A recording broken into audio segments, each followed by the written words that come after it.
Hello student, তোমরা যারা ক্যালকাটা ইউনিভার্সিটির আন্ডারে সেমিস্টার 4-এর ছাত্রছাত্রী আছো এবং তোমাদের রাষ্ট্রবিজ্ঞান পাস কোর্সে এসএসসি B1 পেপারটা আছে, তোমাদের জন্য আজকের ক্লাসটা খুবই গুরুত্বপূর্ণ। আজকের ক্লাসে তোমাদের 2022 সাল এবং 2021 সালের প্রশ্নপত্রের এসএকিউর সমাধান নিয়ে আলোচনা করব। তোমরা প্রথমে দেখে নাও 2022 সালের প্রশ্নপত্রের এসএকিউর সমাধান। প্রথম প্রশ্ন কি আছে দেখো, ধারণার একটি বৈশিষ্ট্য লেখো।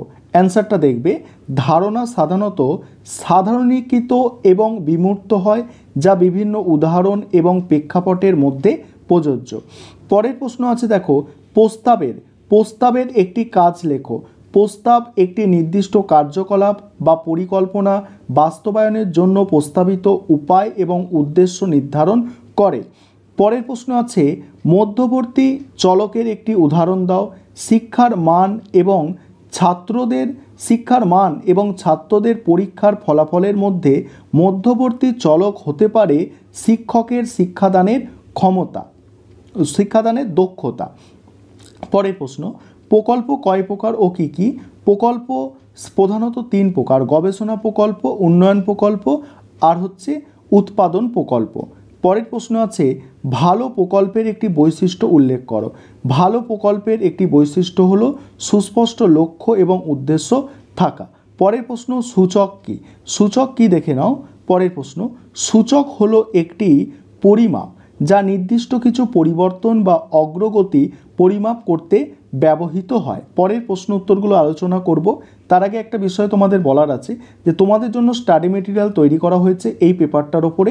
তোমরা যারা স্টাডি মেটেরিয়াল পারচেস করতে ইচ্ছুক আছো এই নম্বরে যোগাযোগ করতে পারো, 91230052 এই নম্বরে তোমরা যোগাযোগ করে স্টাডি মেটেরিয়াল পারচেস করতে পারো।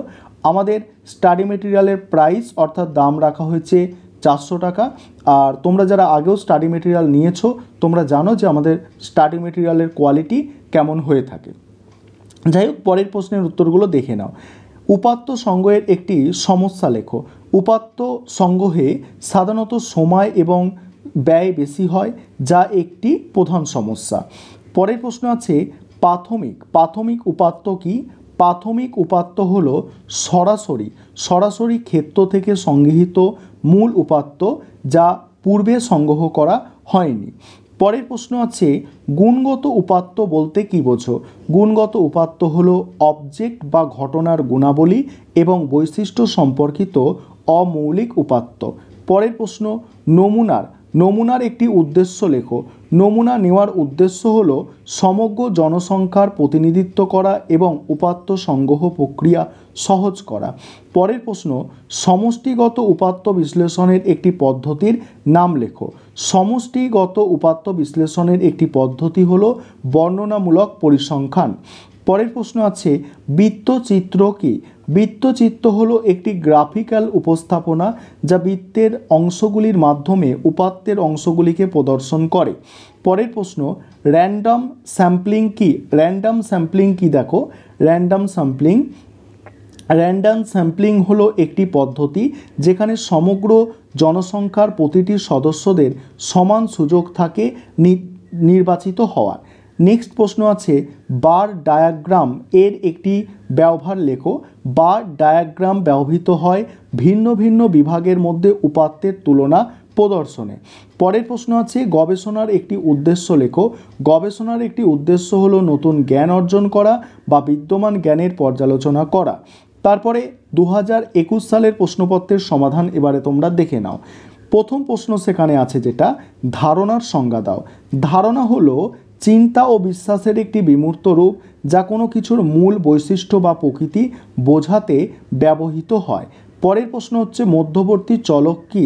যেসব চলক স্বাধীন ও নির্ভরশীল চলকের মাধ্যমে সংযোগ স্থাপন করে সেই সব চলককে বলা হয় মধ্যবর্তী চলক।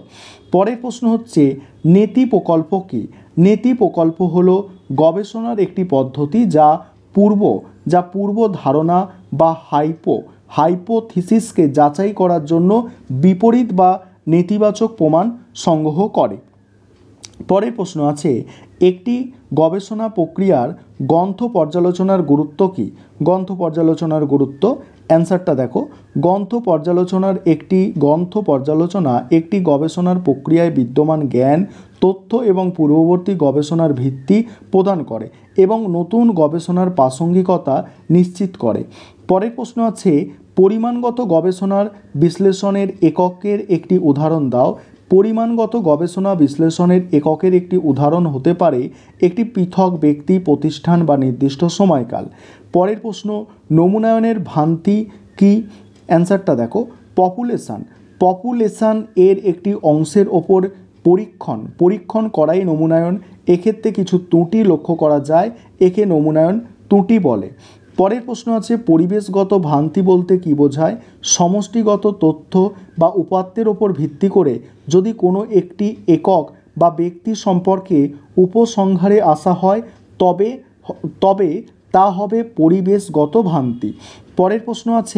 পরের প্রশ্ন, পরিমাণগত গবেষণায় উপাত্তের একটি উৎস উল্লেখ করো। পরিমাণগত গবেষণায় উপাত্তের একটি উৎস হল সরকারি পরিসংখ্যান ডেটাবেস। পরের প্রশ্ন, গুণগত গবেষণায় উপাত্ত আহরণের দুটি পদ্ধতি উল্লেখ করো। অ্যান্সার হচ্ছে কাঠামোবদ্ধ সাক্ষাৎকার আর পর্যবেক্ষণ। নেক্সট প্রশ্ন, সামাজিক গবেষণায় সূচকের একটি উদাহরণ দাও। সামাজিক গবেষণায় সূচকের একটি উদাহরণ হচ্ছে নতুন তথ্য ও উদ্ঘাটন বা পুরাতন সত্য যাচাই। তারপরে হচ্ছে বর্ণাত্মক পরিসংখ্যান কাকে বলে? বর্ণাত্মক পরিসংখ্যান হলো ডেটার সংক্ষিপ্তসার এবং বর্ণনা যা গড়, মধ্যক, মুড পরিমাপগুলির অন্তর্ভুক্ত করে। তারপরে কুম্ভিকল বৃত্তি বলতে কী বোঝো?